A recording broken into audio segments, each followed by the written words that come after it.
call. Councilmember James, Here. Councilmember Ross, Here. Councilmember Holloway, Here. Councilmember Mayhew, Here. Councilmember Lassay, Here. Councilmember Sundwall, Councilmember Sundwall, Councilmember Shepherd, Councilmember Shepherd, and Mayor Larson. I am here. I don't see Shepherd or Sunwall in the meetings unless I'm missing that. So may I have a motion to excuse both Councilmember Shepherd and Sunwall tonight? So moved. Second. Motion and a second to excuse councilors as stated. All those in favor say aye. Aye. Aye. All those opposed say nay. All right, motion is carried. If you do see them come in, someone bring that to my attention so we can get that on the record. All right, with that, we're moving on to citizens' comments. I see one citizen, Mr. Shield, here tonight. Mr. Shield, rather than me reading through the protocol, you're quite familiar with it, or do you have you could raise your hand if you have any comments or questions at this time, or not questions, but comments anyway.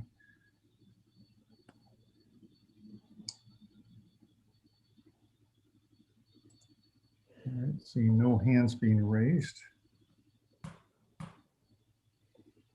And we will move on to the consent agenda. All items listed below being acted by one motion. Action items include minutes for the April 12th, 2021 City Council meeting and approval of warrants as submitted by Director Hamoud dated April 20th, 2021, or the claims report submitted by him. Yes, Council. it looks like Councilmember Shepherd was in the attendees. Both Not Sunwall sure. and Shepherd have been moved over. Okay. Oh, great. Okay. So for the record, Councilmember Sunwall and Shepherd are now in attendance. Thank you, Councilmember Lassay. Again, do I have a motion and a second to approve the consent agenda? So moved. Second. I have a motion and a second to approve the consent agenda as presented. Are there any questions? I'd like to take the warrants off. All right. Warrants are removed. Any other questions or comments? All right. Hearing none. Councilmember Shepherd, you still have your hand up. Did you have another comment to make? No. All right. With that change, all those in favor say aye. Aye. Aye. Aye. Those opposed say nay. All right, motion passes.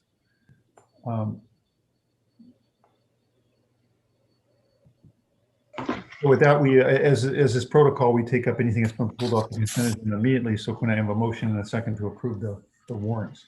So moved. Second. I don't think we approved the consent agenda first. We just approved the agenda. Yeah, thank you, man. I got myself a little confused as to That's all whether- right. We're moving fast today. It's all right. Yeah. So do I have a motion and a second to approve the minutes? So moved. Second. All right, I have a motion and a second to approve the minutes for tonight, for the April 12th, 2021 council meeting. Any discussion? Hearing none. All those in favor say aye. Aye. Aye. All those opposed say nay. All right, motion is approved. So with that, we, yeah, the fact that we only had all that was left there kind of threw me. So with that, we'll pick up the approval of warrants. So can I have a motion and a second for the approval of the warrants? Move to approve warrants and claims as presented. Second. We have a motion and a second to approve warrants as stated. Is there any discussion on the warrants? I'll turn it to the chair of the F&A committee or the auditing committee first. All right, did you want to take any public comment first, Mayor, or should I Oh, proceed? thank you. I should do that. Is there any member of the public that would like to comment on the warrants prior to possible future action? And again, the raise hand button should be in the middle of the bottom of your screen. And thank Joe and Richard for taking time to join us tonight, but I don't see their hands go up. So Mr. Chair, go ahead, please. Fellow council members, the listing of claims and warrants was distributed to all council members in advance of the Finance and Administration Committee meeting. And that lists the payees and amounts for all warrants and claims being paid. The committee did not receive any questions from other council members on any claim. These claims are the normal routine expenses of the city, including the payroll for all city employees. As a reminder, if any council member wishes to pull individual claims from the schedule for separate voting, they may do that. Voting not to approve the entire listing means the city would have to attempt to pull back paychecks that have already been distributed to employees, as well as payments to vendors that have already been made. The F&A committee members reviewed the claims and warrants and recommended approval. All right, thank you, Chair. Councilmember Shepherd, go ahead. Yes, I am not approving the warrants because I have not had an opportunity to look at any documentation that supports the list of checks that were written. All right, thank you. Are there any other comments or questions? Seeing none, all those in favor say aye. Aye. Aye. Those opposed say nay. No, All right, moving on to ordinances, Parks and Public Works Committee, Agenda Bill 21025. Ordinance establishing rates and general facilities charges for the city's combined utility for the years 2021 through 2026, amending Snoqualmie Municipal Code sections 13.04.384, 13.08.010, 13.08.090, 13.10.045, 13.12.010, 13.12.038, 13.12.040, Section G, and providing for severability and effective date. It's only for introduction tonight, so if you could just read the introductory statement without the motion. We'll be ready for the In June of 2020, the City of Snoqualmie Council approved an agreement with Financial Consulting Services FCS Group to conduct a utility rate study and general facilities charges update for the city's combined utility. Since then, FCS Group, in collaboration with the administration, has worked to define the overall revenue needs of the combined utility, evaluate the cost to provide service to each customer class, determine the one-time charge imposed on a new development as a condition of service.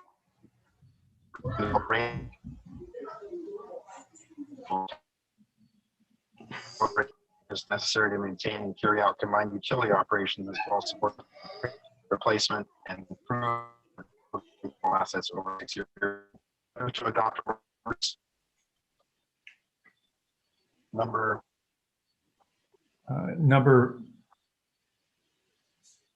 I'm not, Jody, do you have an ordinance number, please? This is for introduction, sir. Oh, Yeah. yeah, I'm sorry. Yeah. move to adopt ordinance without a number establishing rates and general facility. I guess we don't need to read this in it. You don't need to do the motion. You're not reading the motion, yeah. There you go. All right, so thank you. Before we get into, again, this is for future action, possible action on the 10th of May. However, we will have some presentation from Sarah tonight and some further discussion and questions from the council. But before we do that, I do want to offer a chance for members of the public to comment. I do see that Mr. Shield has his hand up. So if we could please unmute Mr. Shield and give him an opportunity to speak. Mark, how much time does Mr. Shield have? Refresh my memory. Or Jody, can you refresh my memory? How much is it? 2 or 3 minutes? 3 minutes, sir. All right, thank you. All right, Mr. Shield, go ahead. Thank you. Richard Shield, 6701 West Crestview Loop, Southeast. I'd like to comment on some of the items that show up in the second exhibit, the cost of service phase-in update presentation.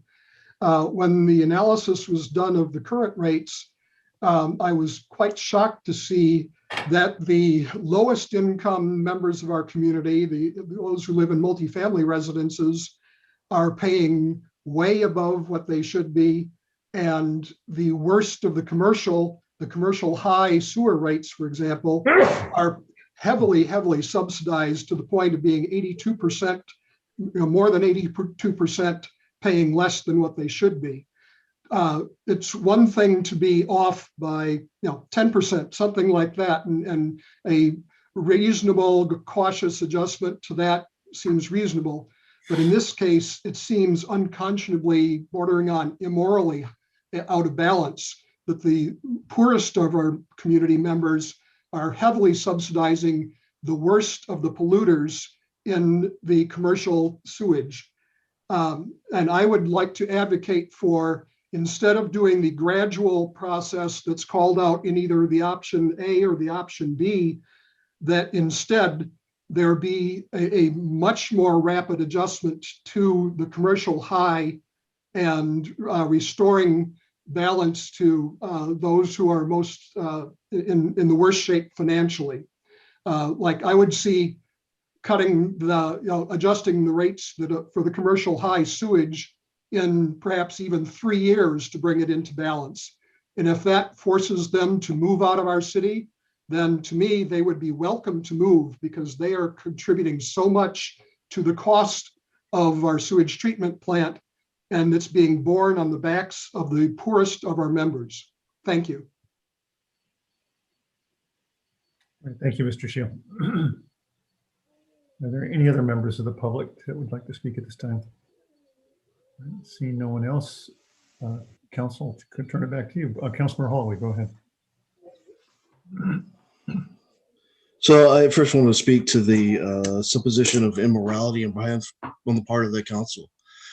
Let's understand these rates are made based on our judgment of how to divide up the service segments and how to divide out from there even what it costs to service a multifamily unit, single family unit, and commercial high-low.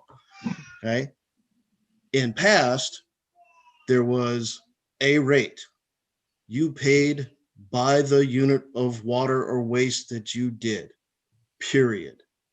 We have tried to be more equitable in our distribution of putting an understanding of multifamily, single residence, and commercial of what our costs are to do their service. Okay. Now, that is all judgment. Once you get down to this is not exact science. This is almost an art in what Sergey does to figure out what these rates are and give us a recommendation. Having said that, 3 years from now, we may come back with different assumptions, different inputs, and come up with a different rate structure that we want to impose.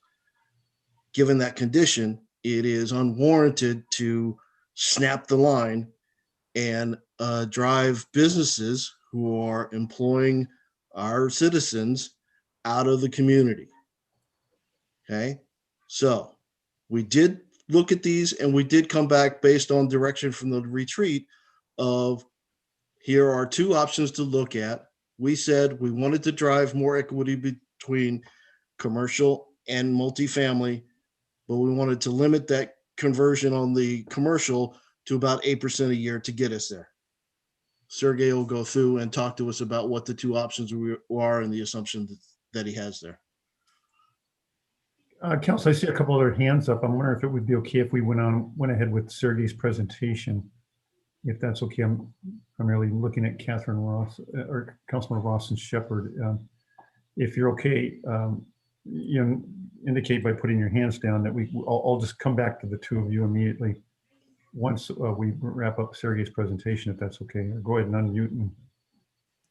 All right, thank you. So Sergey, let's do that because I think a lot of it'll help frame up some of the issues that Councilman Holloway hinted at too. So, all right. So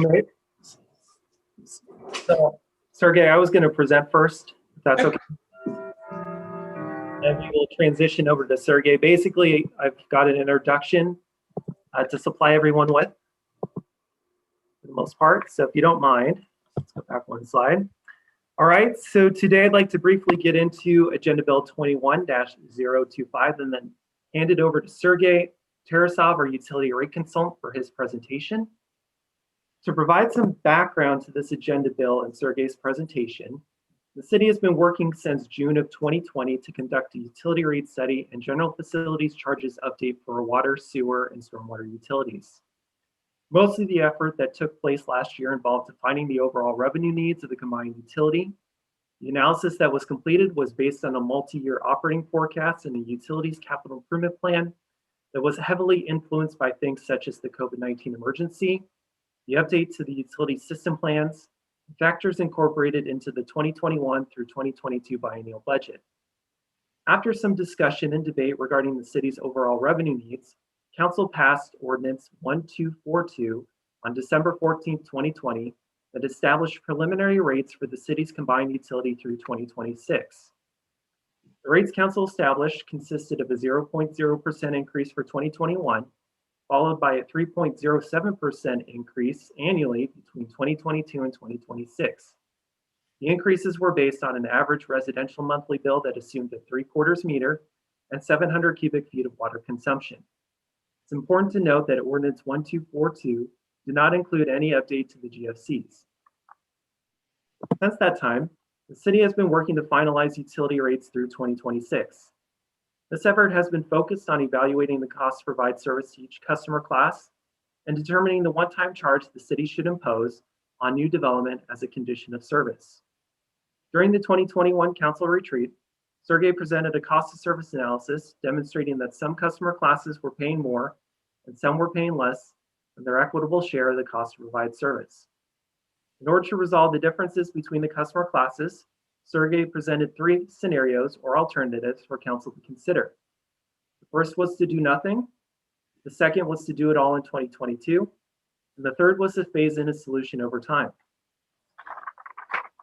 In addition to the cost of service analysis, Sergey presented a recommended update to the GFCs, demonstrating that the city should increase the combined utility charge to reflect changes to existing and future cost bases. After the presentation, council generally accepted the phase-in approach to the cost of service question, but desired to review a new scenario before making any decisions. As a result, staff and Sergey were asked to create a new scenario that, 1, set the multifamily class rate to 0% increases annually. 2, offset the multifamily class rate by increasing the commercial class rate, but only up to 8% annually. 3, retain the other unchanged phase-in constraints as originally presented. And 4, achieve equity as much as possible within 5 to 10 years. In addition, staff was tasked with preparing an agenda bill for the adoption of updated GFCs as reviewed at the retreat. Consequently, we are here today to follow up on the retreat. Because fulfilling the constraints of the new scenario as requested is a bit tricky, with some of the constraints working against each other, we have prepared not 1, but 2 new scenarios or alternatives for you to consider. Both scenarios have an accompanying ordinance in the agenda bill, just in case you have a preference for one of the scenarios over the other. The question that we want to ask you today is, do you have a preference for one of the scenarios? And if not, is there any information that we could provide that would help you reach a conclusion? First, just 2 reminders before we proceed. It's important to keep in mind that the 2 ordinances prepared will not increase the amount of rate revenue collected, but merely redistributes where that rate revenue will come from between the different customer classes. The 2 ordinances prepared operate within the revenue requirements determined by council last year. In addition, it's important to keep in mind that the adoption of a 6-year rate schedule does not preclude council from adjusting rates within the next 6-year period. Therefore, if we need to revisit the pathway taken to equitable rates within the next 6 years, we can certainly do so. And finally, something that might help you in your eventual decision is who and or what makes up the high commercial customer classification. Well, according to our Snoqualmie Municipal Code 13-.08.080, business types such as restaurants, hotels, laundries, repair shops, service stations, bakeries, breweries, and wineries make up the high commercial customer class, which is based on the average strength of their business type effluent. Thank you, and now I'd like to turn it over to Sergey for his presentation. Question of information. Thank you, Drew. Go ahead, Councilor Hoy. Were there members of the council not present at the retreat, at which time we gave the direction on slide 4? They were present, Councilor Holloway, but Okay. Okay. Go ahead, Sergey. Thank you, Mayor. I am going to be sharing my screen. Can everybody see the full version of the presentation? Great. Well, thank you, Council, and thank you, Drew, for the great introduction. I'm going to be really focusing today on that direction that we received during the retreat, and really focusing on the alternative. I'll do a quick, brief recap, similar to Drew's, kind of filling in the kind of the past discussions just to refresh everybody's mind. But overall, my focus today will be on those additional alternatives that we developed and brought back to your attention today. So really a recap, as Drew mentioned, majority of the analysis was developed last year. We started the study in June. We had 6 meetings communicating results, focusing on the overall needs through the revenue requirement, and then cost of service through last November, at which point, as Drew mentioned, the high-level revenue requirement was adopted, and then the cost of service discussion was deferred until the current year. We brought back the cost of service discussion in March on the 26th, really focusing on ways that we can get towards that cost of service equity question. And we also discussed general facility charges, those one-time fees imposed in new development. At that meeting, we received some additional direction to investigate additional scenarios, which we brought back to the committee on April 20th and received some feedback for full discussion during today's meeting. So as a high-level purpose, again, I won't spend too much time unless you want to dive into it again. But what is cost of service? Here, we're strictly focusing on equities. We do on equity between classes. We do utilize industry standards and practices to develop the analysis, and we tailor it to you, your utilities, using your specific usage and demand planning and sizing information. So again, industry standard practices for methodology approaches, but always tailored to your utilities. Now, the analysis was performed for the water and sewer utilities, so it's important to remember that stormwater was not included in this step of the rate study process because it's a very simplified utility in terms of nature of service provided. So typically in the industry, a cost of service analysis is not performed. So any adjustments for the stormwater portion of the bills is just assumed to be the same for all classes of service. So here on this slide, you'll find the high-level summary for both water and sewer utilities. The upper table summarizes the water, the lower table the sewer. Here, the negative numbers in these tables on the right side of the charts represent any class that is currently over collecting and should potentially go down to align with cost of service. And then any positive numbers represent classes that are not quite paying their equitable share of costs and can go up. Now, in the industry, if the results are within plus or minus 5% of the average, which in this case is 0, they can be considered within cost of service range or reasonableness. So here, residential is within that range for the water utility, and commercial low is within that range for the sewer utility. And as Drew mentioned, the big question last time during the retreat is, what do we do about this? Do we do nothing? Is that one option? Do we do 100% cost service as another option? Or do we phase it in over time? So that phase-in will be summarized on this slide called the original phase-in. And the parameters that we looked at during the discussion is that for multifamily, for the water and sewer utilities, we would cap their increases at 0%. So instead of decreasing them, we would let them grow into their cost of service rates by not adjusting them. And over time, because overall revenue needs to go up, they would over time get to cost of service. Similarly, the commercial, especially the high class, would make up the difference that the multifamily would not generate, and eventually over time would get to cost of service. It would just take more time to get there. The residential class would be aligned with the average increase. Now, based on this original phase that we discussed, the progress would be gradual and approximately 40%, depending on the class, but a weighted average would be about 40% progress would be made by 2026. So after some discussion during the retreat, we were requested to bring back one additional scenario. This scenario, as Drew mentioned, is a little bit tricky to compile because we're communicating the information for one combined utility, your one combined system, which includes a water, a sewer, a stormwater utility. Now, the parameters we received in this additional scenario was that we were to make the combined average multifamily bill 0% increase, meaning that because our stormwater utility was still increasing, we would need to decrease the water and sewer rates to make the average multifamily bill 0%. So again, here, the key item to consider is that this is the combined bill, and because stormwater is increasing, water and sewer have to decrease. On the commercial side, the guidance we received is that the combined bill should not exceed 8% per year increase for the high class. So that was the second limitation factor that we received. And finally, the residential class would be unchanged. Now, I do see a hand up. Would you like to ask a question now or wait till the end of the Actually, presentation? now is the right time. Okay.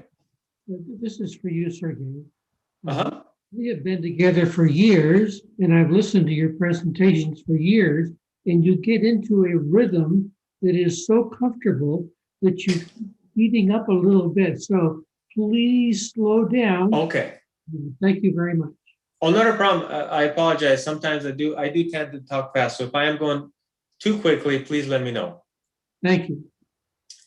So the main two drivers that were guiding this new scenario that we developed was around the two classes, the multifamily class and the commercial. The first one being that the average multifamily increase should be 0 for all three combined, and that the commercial high class would not go above 8%.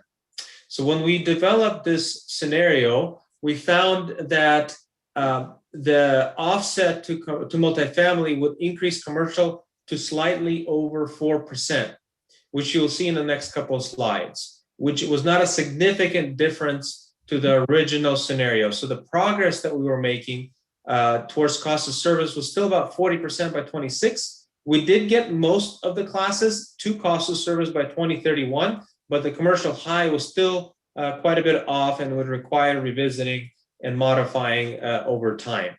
So even though the council requested one alternative, because of these nuances, and it's a little tricky to just pull these sort of, so to speak, levers, we created a second scenario just in case you wanted to investigate what happens if we push the commercial high class all the way up to that 8% limit. What does that do to our other classes? So that is the basis of our second alternative. Here, multifamily stays unchanged. We're still targeting 0% in total combined water, sewer, and stormwater. Now we're really pushing commercial high to 8% at most. So in the front year, you'll be closer to the 8%, and then you'll see we're kind of tempering it down over time. Now, because this more aggressive phase-in strategy on the commercial high would generate more money than it would be offset by multifamily, other classes would have to also be changed. So in this case, the residential class was previously being held at the average increase. Now on the sewer utility, the residential class would have to be zeroed out, no increases for residential either. So because we would be generating more money from commercial, because it was a more rapid of an increase, residential has to be at 0 in order not to over collect on the total dollars for all utilities together. Now, we also had to adjust irrigation and reclaim water to align with all the other classes, and they're going up more as well to get in line with our cost of service by the 2026 and 2031 time periods. So in this case, for this alternative, with the higher, more aggressive commercial high phase in, you would be making significant progress towards cost of service by 26, and pretty much all classes would be at cost of service by 2031. The one caveat here is that your sewer commercial high rates will probably be one of the highest, if not the highest, in the. Now, we did have some discussion about that during the committee meeting, and the question came up as, why is that? Why do some commercial high rates not go up or not as high with our neighbors? And the big reason is because in our region, especially around our county, a lot of utilities get their sewer treatment from King County treatment, and King County does not charge utilities for strength. For those utilities that have their own treatment plants, you do have to account for strength. And for the city of Snoqualmie, strength is a pretty substantial cost component of the plant and the plant upgrades. So a couple of years ago, during the prior study, when we went towards strength-based rates to recognize for the fact that we are investing more in strength infrastructure, that's where the nexus came for these strength type charges. So when we do compare these utility to utility, neighbor to neighbor, it's not quite apples and apples, because a lot of these utilities that are getting service from King County, they don't have a cost message, a cost driver that is strength oriented, while you do. Now, some people may take that in consideration, others may not. I just wanted to let you know so you make an informed decision about the outcomes of these options. So with the two scenarios outlined, I'll move on to showing you what that actually means on an average bill. And we'll start with the residential class, and we'll go through each class one by one. So as a reminder, what we're looking at here are three tables or three scenarios. The first table at the top is the original phase-in. The middle table is this alternative one. Again, this is where we're strictly focusing on multifamily, capping them at 0, and the commercial high making up the difference. And then alternative 2, this is where we're going a little bit more aggressive on the commercial high. And this is where residential customer class can actually stay at 0 instead of having the average increase. Now, these are average bills, meaning that if somebody who's not quite average, they may experience slightly different impacts than what you're seeing on the screen. And by average for residential, I mean a 3/4 inch meter, 700 cubic feet of water consumption or 7 CCF per month, and 1 equivalent service unit for stormwater. So looking at the percentages in each table at the top, starting at the top, what we showed on March 26th, the average increase for a residential customer would be 3.07%. Alternative 1 would keep that the same. That's staying with the guidance we received at the retreat. Alternative 2, if we wanted to be more aggressive on the commercial high side, we would keep the sewer rate at 0% for the next 5 years, and that would help shave off approximately 1% from the aggregate bill for water, sewer, and stormwater. So the main difference is between alternative 2. Next, we'll move on to the multifamily class. This is one of the key classes that the full is on. This is the biggest class of change, so to speak, in terms of equity discussion. So here, under the original phase-in, again, we're looking at an average multifamily customer. The original phase-in focused on keeping the water and sewer rates at 0%, and stormwater was tied to the average stormwater increase. The net increase, kind of the weighted average for the average customer, was about 1% per year. The alternative 1 and 2, both, they're identical. They would go into reducing that 1% to 0, and that is accomplished by decreasing the water and sewer bills for the multifamily class to 0% for the average customer. So here the decrease was targeting to eliminate that 1%. So you'll see how they're identical in both alternative 1 and 2. Commercial low customer class is stuck in a little bit of a unique circumstance. This customer class on the sewer side was actually doing really well within cost of service, and within the water side was slightly below their equitable allocated share of costs. Now, because this class is only one class on the water side, any changes we do for commercial to accommodate commercial high partially provides impact to the commercial low class, because again, there's only one commercial water rate. There's no strength on the water side. So anything we do on water impacts both commercial low and high on sewer.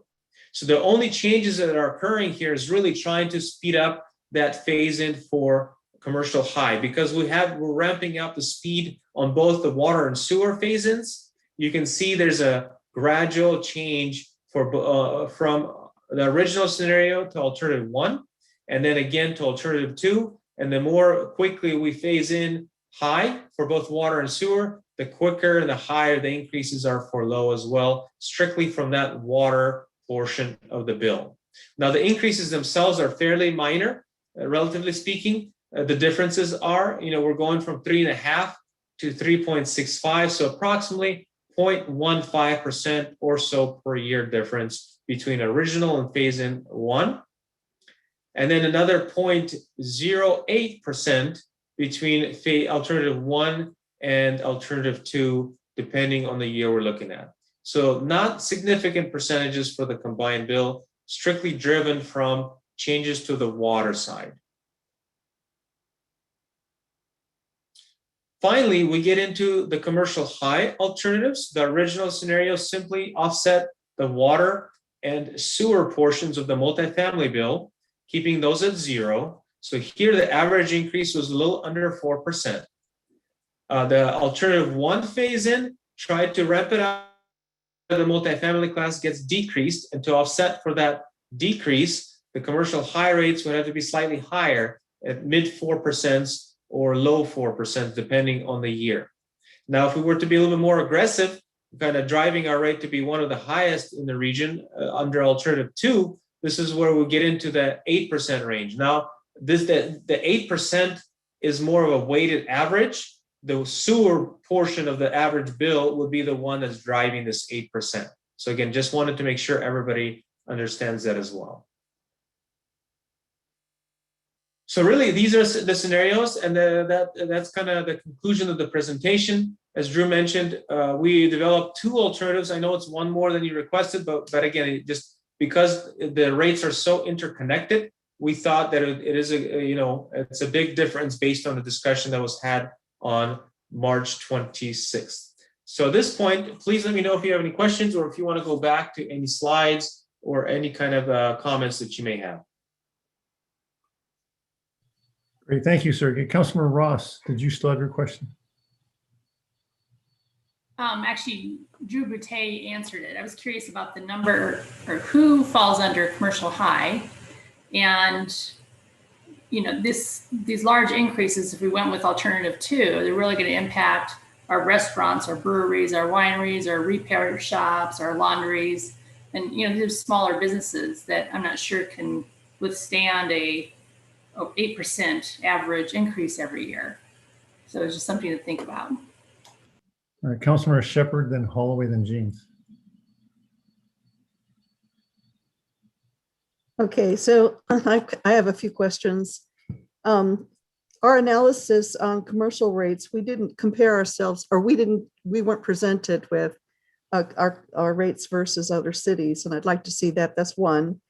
Analysis of cost by volume blocks.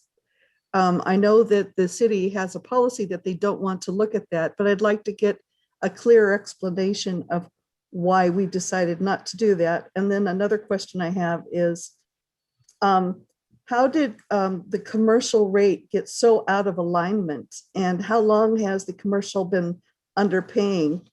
And the same question for multifamily, how, I guess it's not as extreme, but how did we get so out of alignment over this period of time? I mean, we voted for rates, approved rates in December, and I don't remember when it was discovered that we were undercharging for commercial and overcharging for multifamily. And what can be done to prevent this from happening? Councilmember Shepherd, if let's try to limit it to, I mean, I've indulged you at least 3 questions. We have 4 other council members queued up to go.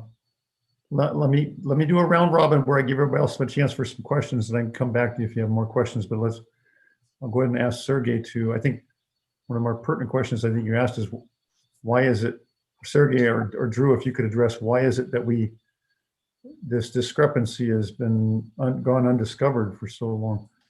So the biggest change for cost service on the strength side occurred during the last study when the city wanted to move towards establishing strength-based rates. Here, prior to the last study, there was no strength concept in place. It was just one commercial class, I believe, going by memory. So this was more of a decision to isolate strength at the time because the city was facing a pretty high treatment plant upgrade costs driven by strength. So when we came in during that study and performed an analysis, taking strength into account, divvying up the class was a pretty detailed process. We're working with staff to identify which customers fell into which category. At that point, the structure of the charges changed on their own. Now, in terms of the differences between classes, I believe when we presented draft findings, these are identical findings that we presented during, I think, November. We presented these preliminary findings to the council. So these have not changed since, I believe, that time frame. So, Sergey, that study you're talking about was a little more than 2016 or 17, as I recall, so not too many years ago. Right. In other words, when we did that, and as you said earlier, many communities don't make this distinction between the biological oxygen demand, or BOD, or the strength of the effluent. The way I would liken it is part of the growing pains, where we went from a community of 1,600 homes to now 14,000. big commercial sectors and all that. And so we've been trying to create a much more sophisticated, equitable system as the city's grown. And we're always, it's doing a lot of catch up. And then as Councilmember Holloway intimated, when you start making those changes, it's no fault of any customer group out there that suddenly they get classified into a group that's maybe a discrepancy. And it's a tough job then trying to equitably move them into the appropriate price point without shocking their system or their residents or whatever. Right. Councilmember Holloway. I didn't get all my questions answered. Well, the other one on the comparison, as you heard Sergey say earlier, this is not net charging or getting more money.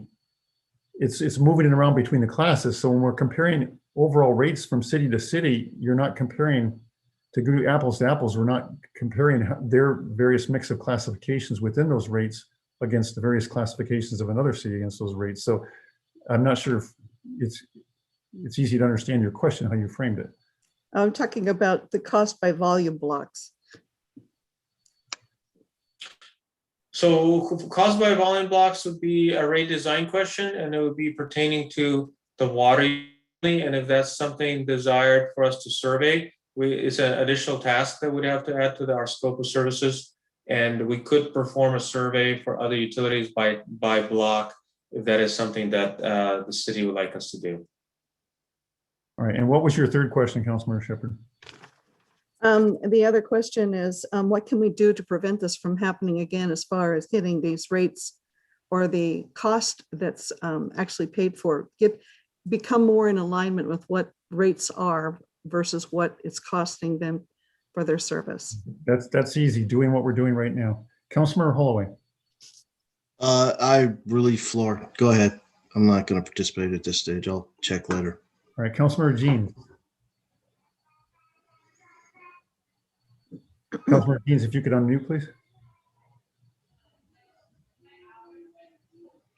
All right, Councilmember Jeans, I'll come back to you. Councilmember. He's unmuted. I'm there now. Oh, there you go. Go ahead.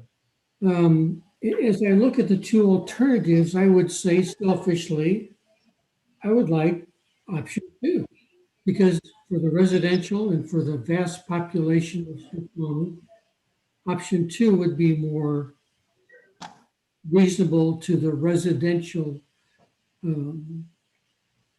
clients rather than the commercial clients. So I'm concerned, I'll call it the 8%, although it's not actually 8%. But let's just call it the 8% to high commercial. I'm concerned that if businesses are considering whether they would come to Snoqualmie or elsewhere and they do some comparison of rates, I wonder whether we're not going to get new businesses here. And I think new businesses is what would make this thing work. And I guess I'm concerned that existing business would say, well, the commercial rates are so high, I got to move out of town. So I'd like someone to comment, perhaps Sergey, on your belief that the commercial market, the commercial businesses will find these rates to be maybe on the high side, but comparable to other municipalities. Thank you. And from my experience, it's very hard to say the nature of the business. Again, we're more specializing in rate setting. So it's really hard for me to say what a business might do and what portion of the business expenses are their utility rates. So unfortunately for me, it's hard to comment if this would be a significant decision point for somebody to come in or not. Right. Councilmember Mayhew. Yes, so just so I've got this right, maybe Mr. Boutte could answer. Am I correct that the high school is commercial high? I would have to look that up. They have a number of different utility accounts, more than just one with the city that involves obviously all their properties that they have here. But in essence, I do believe that they have a meter that is high commercial. And the Salish Lodge, that's high, commercial high? Well, I don't necessarily want to comment on specific businesses. All right, let me ask it differently. The hotels in the city of Snoqualmie are commercial high? Yes. All right. Well, I have to say, I heard it first tonight. I have never heard a resident say that they want the high school to leave the city. So that's a new one. I'm pretty sure that that view would not be shared by very many of our residents. I think, you know, one of the things that we have, and it's in the draft ordinance, is we do have in Snoqualmie a low income residential customer discount that we make available. There are programs that we have that where we really try to laser in on low income folks. Yeah, probably we could do a lot more in that regard, and I would really like to see us do that. But I have lived a good part of my life in multifamily housing. I've rented apartments. It's a fine style of life. I find it very disappointing and very discriminatory for someone to claim that because I might choose to live in an apartment that I'm somehow lesser or low income, or I somehow need some kind of assistance. That's just an assumption. It's an elitist assumption. And it's very discriminatory and disappointing. But in any event, I think what we're all focused on is the notion of equity that people paying their bills, their utility bills here, that we try and get an equitable distribution of the fees. I think the council's done a fantastic job moving from a single rate structure to a tiered rate structure where we have multifamily broken apart from residential, commercial from those, within commercial, low and high volume. I think that is fantastic what the city's been doing, and prior councils and administration. I think this is what's proposed tonight is another step, significant step along that path. And I think that it's fantastic that we're doing that. I think it's really good in both of these scenarios that we hold multifamily at 0%. That's something I think we can all see really needs some equity. So that's a fantastic way of getting that. Lastly, I would just say, I think our retail businesses are struggling. You know, folks talk about a K-shaped recovery and for policy wants that they want to figure out what that means. Long story short, what we're saying is, or what that theory or viewpoint is, some folks are coming out of this recession a lot better than others. And the ones that are really, not the ones, one of the groups that is really struggling, especially here in Snoqualmie, is our restaurants, I'll call them watering holes. Those folks are struggling. They're struggling to find people to adjust to the costs that they have of operating in this new COVID world. I think and we've done a lot as a city. We've spent hundreds of thousands of dollars. Yes, CARES money, but that's where we've directed it towards trying to help our businesses. I don't think that effort's over. Yes, we all see the need, and both of these scenarios address the need of equity for our commercial. But I think 8% a year or anything close to that is just too hard on those folks right now. I think we need to keep supporting them. Go with alternative one. It's significant increases. I'd encourage us to go that path. All right, thank you, Councilor Mayhew. Councilor Sunwell. Yeah, I too agree. That's absurd to suggest that the poorest of our population live in multifamily housing. I was living there 9 months ago and there were 3 Teslas parked within eyeshot. So, and I'm not joking. So that was hurtful. Anyway, one thought and one question. I also echo Councilmember Mayhew's concern about businesses. Let's remember, based on a story I read 3 hours ago, we're probably going back to phase 2 in King County. So it is absolutely the wrong time to exact our pound of flesh on the highest users, the ones who have, for the most part, been most financially hurt amongst the business community. Restaurants don't get to work from home like I get to if I want. And so I go with the first option. I appreciate the administration putting together option B or whatever it's called. Thank you. It makes me even more confident that that's not the option, but I had to have that information to be able to make that decision. And then lastly, this happens every time we talk about almost anything, rates especially, is this comparison to other cities.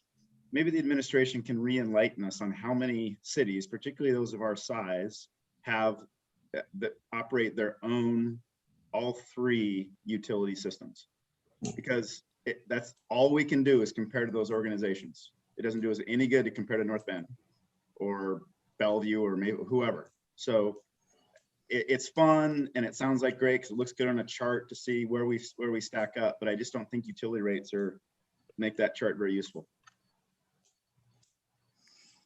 All right, Councilmember Holloway. Oh, I'm sorry, Councilmember Sunwell, did you have it sounds like your preference. I did have a question. I just, as a reminder, how many communities like ours operate their own all three utility systems? Well, certainly all the ones we've used on our comparison chart, I assume do that. So because we're trying to look like communities. But I wanted to ask before we moved on, it sounded like you were about ready to sort of say which alternative you prefer, but then you didn't quite nail it. I assume I heard one. I don't know what number or whatever it is. It's the one that we don't touch residential.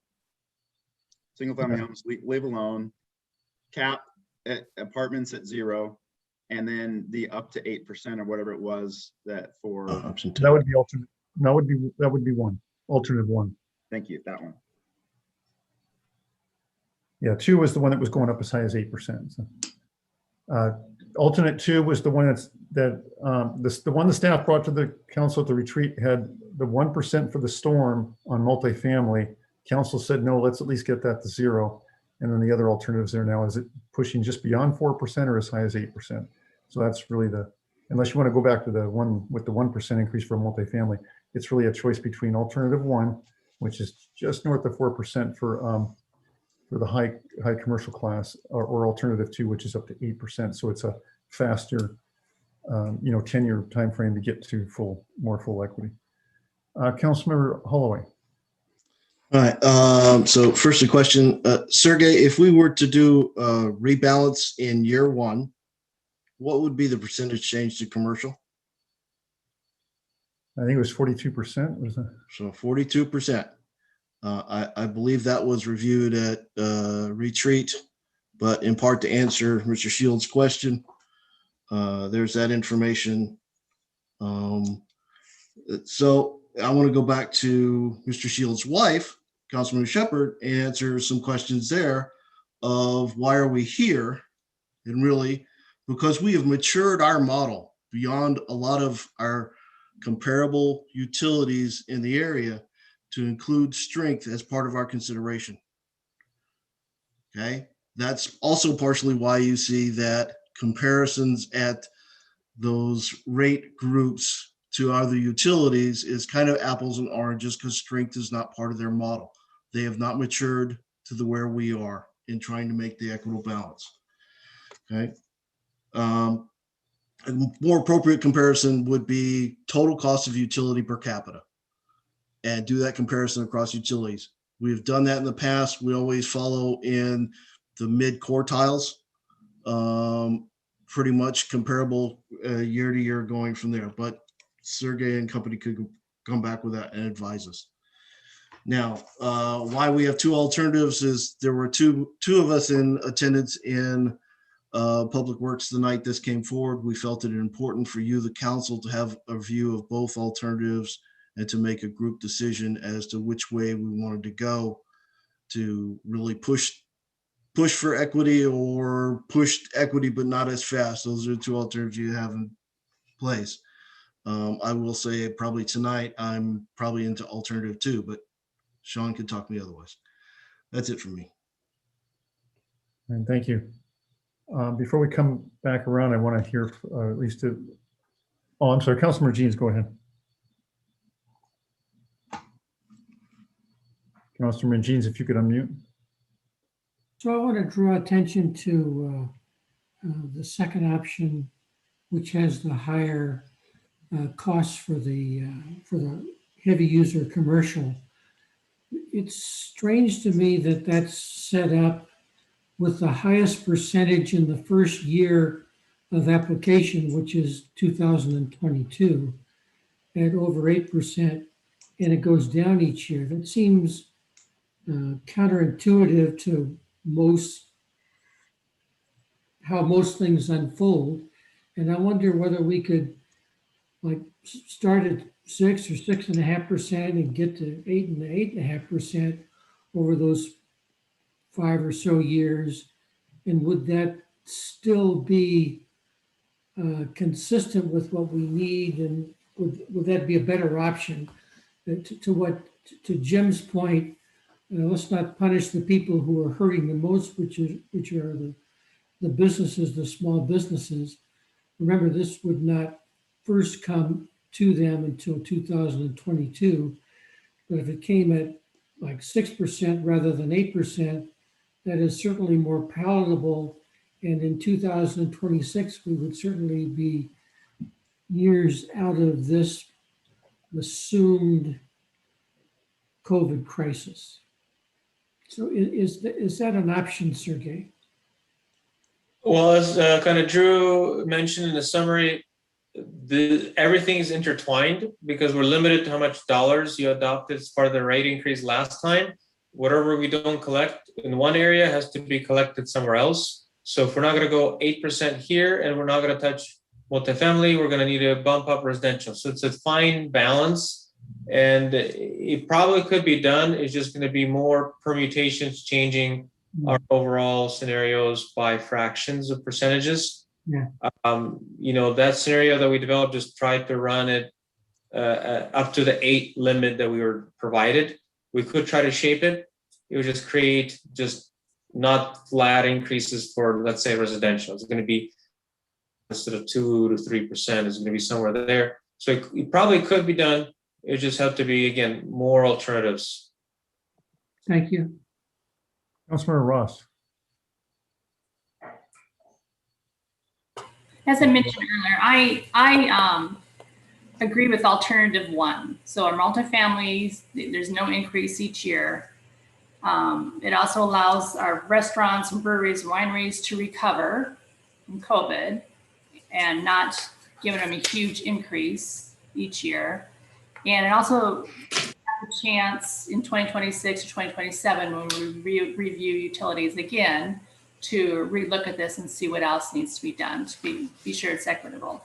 So I'm agreeing with alternative 1, and I will also state that was public comment was kind of upsetting when someone says that the worst of the polluters and they're welcome to move. I don't agree with that at all, and that was just upsetting. So thank you. Councilor Lasay, I don't see your hand up, but we haven't heard from you yet. Well, I've been listening, Mayor, and as you know, I've been on the Parks and Public Works Committee. I've seen this presentation now 3 times. I'll just give you. I've considered all these conditions as well. I also agree with several of my council members that some of the comments directed at certain folks that live in Snoqualmie, my fellow citizens, just is not appropriate. I cannot live in someone's shoes and understand their certain circumstances. Therefore, I will not pass judgment upon them and whether they are struggling or not. I wasn't originally inclined to proceed based upon alternative 2, but I was also, as several council members mentioned, uncomfortable with the amount of the increase at this time, even though it was coming in 2022. My position on this is to follow alternative number 1 and relook at it in 2026 or earlier, should there be opportunity with a recovery. I think we have to be nimble. We have to have that ability to look at something and say, hey, you know what, we made this decision in 2021. Global pandemic, unique circumstances, something we may never witness in our lifetime again. And then come 2023 or 2024, if it looks like it makes sense, let's look at it early. Let's look at it that time. So I think that's kind of where I've fallen on this issue, and would look to proceed as with phasing in alternative number one. Thank you, Councilmember Slay. Councilmember Shepherd. Okay, so the another argument for doing the volume blocks that increase higher is that it would impact people who are it's not struggling as much with COVID as other businesses. If they have a lot of volume going through their business, then they will be able to probably survive that easier. And I think that that's probably where our cost is going, is our high volume users. The rate, if we've had a number of residents come in and ask if we can somehow change our base rate and change our volume blocks so that those who are larger users will be charged more. And I feel that that still would be more equitable for people to pay in that way. And I think that it would encourage water conservation. So I honestly don't really like either of these options. I would prefer that the commercial businesses who are the most significant users that are least impacted by COVID and shutdowns be to pay their fair share.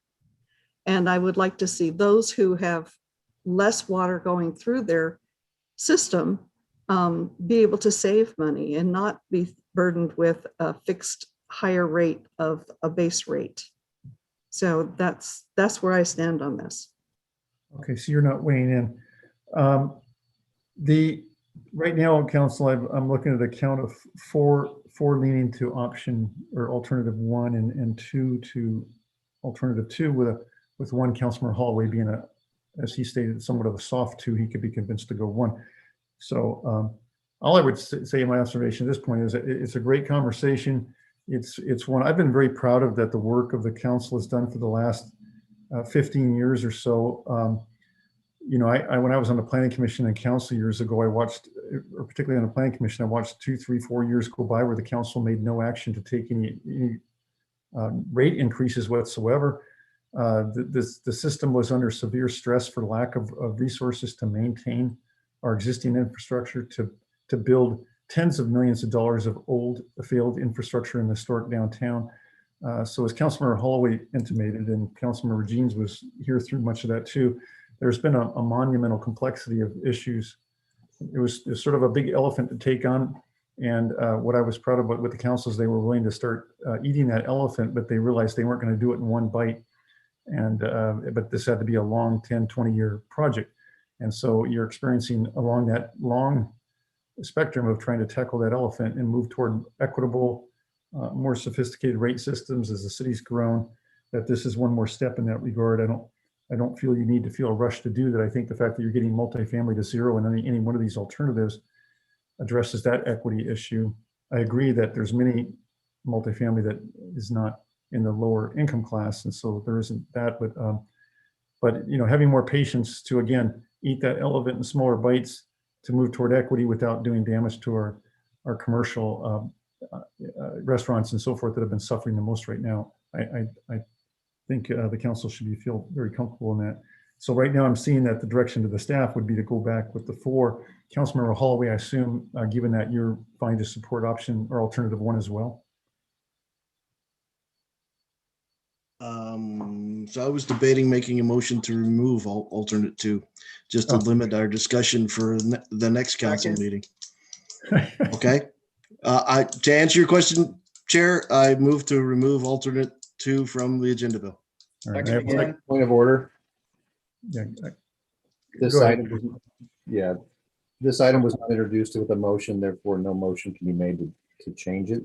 I think unless I have a city attorney or city clerk that corrects me otherwise, I think I will sustain that motion. I don't know. We can't make a baby dinosaur and a dinosaur that doesn't exist. So is Councilmember Lasay's point. I'll ask the city clerk or the city attorney to weigh in and say, can his motion be a dinosaur? You're on Notice mute, we Bob. talk a lot about dinosaurs and Brian in the same sentence. Is that it? You ever notice that? So Mayor, I thought what I heard this clerk indicate that we were here on first reading. Correct. Yeah, it's first reading. It's just for introduction only. However, does that mean that a council member can't make a motion on a particular direction on that item for when it comes back for? Right, I think a motion could be made if it's on first reading. That is part of the purpose of first reading, is for discussion and potential amendments. Yeah, especially when it's basically trying to give staff direction on which alternative to come back with. And so Councilman said, I think to that point, that's where I think it's probably fine. He's basically making a motion to give us for clarification of what we're supposed to bring back then. Next I sit corrected. Point of information. Go ahead, You Councilman. sit there, Des. Mayor, I believe that you were in the process of saying that administration will simply come back with alternative one. And so my question is it true that if we simply do nothing at this point, that the administration might be able to simply come back with alternative one based on your read, and we don't need to take any action as a council in order to get that outcome? Is that correct? Yeah, you're being way too efficient. I probably should have just asked the question of Councilmember Holloway. It sounds like by virtue of the fact that he's ready to make that motion, he's willing to go with the other four and throw his support behind alternative one, which means I have at least 5 of the 7 council members. I think a pretty strong signal that we can just come back with alternative one. Councilmember Holloway, you satisfied with that? So Chair, I have a motion second on the floor that you ruled as valid. I would like a vote on the motion. Okay. Shame on you. Sometimes you just can't win. Huh? Yeah. All right, motion is second on the floor that was determined to be valid. So any further discussion on the motion? Although this is a motion to remove. Oh, wait, you got Catherine and Peggy have hands Oh, up. I'm sorry, I didn't look at my list. Yeah, Councilman Ross, go ahead. So it looks like there's supposed to be a public hearing on May 10th that covers rates and GFCs. So do we remove option 2? The hearing is just on the GFCs and rates in general. It doesn't, the public can comment on alternative 3, 4, 5, or whatever they want to suggest, or 1, 2, or anything. So it's, I don't think it would impact that. Okay. Councilmember Shepherd. Yeah, according to the 2017 city rate study PowerPoint, schools are low commercial, not high commercial. So that goes to Council Member Mayhew's comment. But I think that we should not remove any options before we have a public hearing. All right, thank you. Any further discussion? Drew, you have your hand up. Did you want to offer some information to the council? Well, I was just going to say, I do have the list of accounts before me right now, and I can simply see they say that there is a certain meter at the high school that does have a high commercial rate. So I think we can. So are they going to have to move out of town or not? That's all I want to know. Only for the cooking classes. Drew, let's save that for the next council meeting. I think we can bring those forth at that time. I'm not sure that anybody needs that for this particular motion. Councilor Mayhew, go ahead. Move to call the question. All right. Second. Second. And a motion and a second to call the question. All those in favor say aye. Aye. Aye. All those opposed say nay. No, Right. From what I heard, that was a 6-1 vote. Matt, I see your head shaking, but I don't hear anything. I don't, what are we calling the question on? On Councilmember Holloway's motion to remove alternative 2. On We're whether the high go to school a is vote. moving We're out going of to town. stop discussing it and just go to a vote if the call to the question is approved. I'll stand my silence as a yes vote. Okay, all right. Motion is approved, so no further discussion on Councilmember Holloway's motion to remove alternative 2. All those in favor of removing alternative 2 as stated by Councilmember Holloway say aye. Aye. Aye. All those opposed say nay. Nay. no. Okay, motion passes 4-3. Can we get a roll call vote? Did please? Councilmember Holloway just vote against his own motion? Yeah. Okay, all right. Can we get a roll call vote? Yeah, that's a good idea. Okay. 4 yes. Jody, could you please do a roll call vote? Councilmember James, Nay, Councilmember Ross. Yes. Councilmember Holloway, Nay. Councilmember Mayhew, Yes. Councilmember Lassay, No. Councilmember Sundwall, Yes. Councilmember Shepherd, No,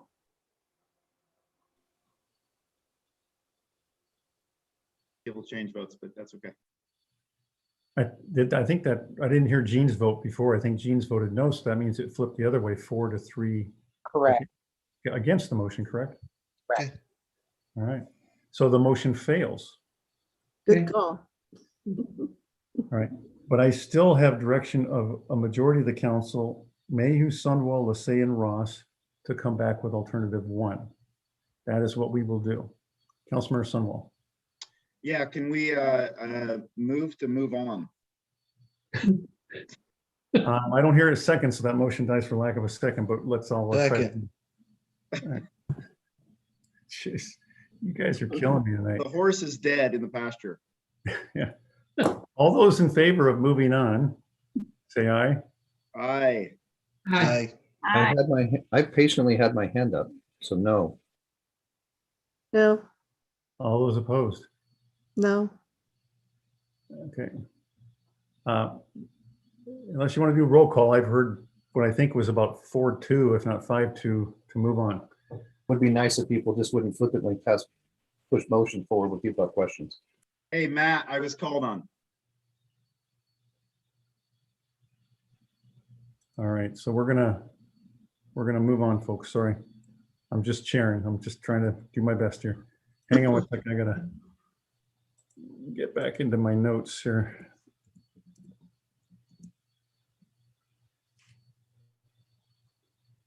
Yeah.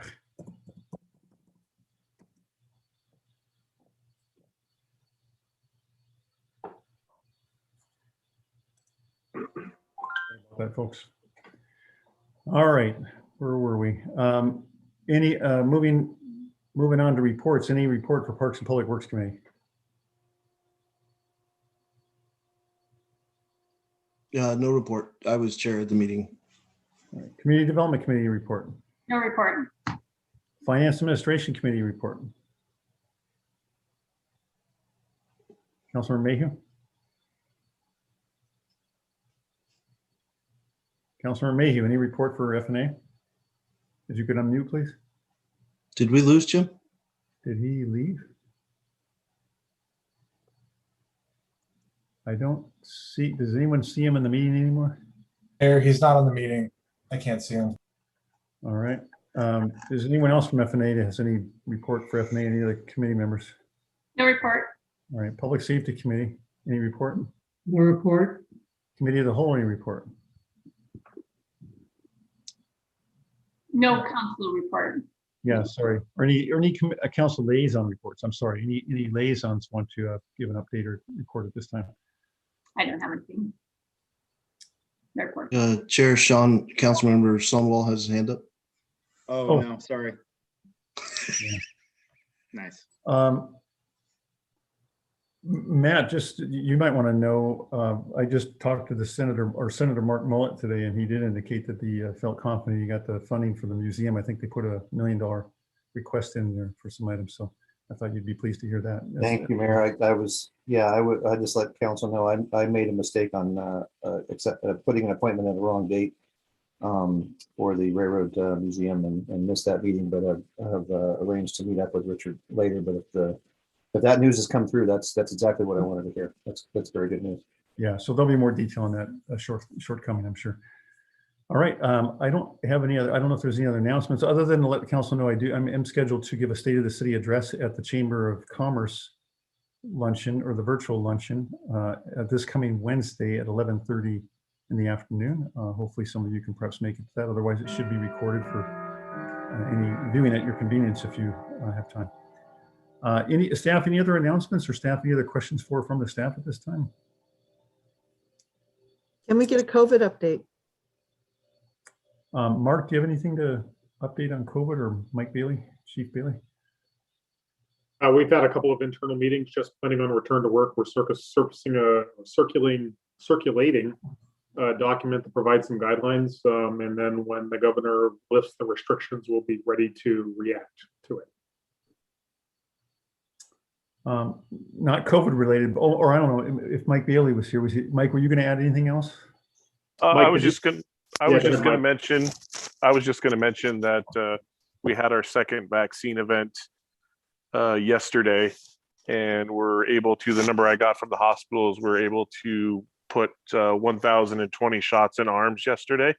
The majority of those were second shots, but there were some new ones, and we had 10 volunteers from the fire department, a couple of volunteers from Fall City, Don Harris and Joe Beach from the city, and then also Chief Phipps was there all day helping us out. So it's a lot better than last time. The weather was a lot better, people's spirits were a lot better, and things worked really well. And we had a great event. So it was a good day yesterday.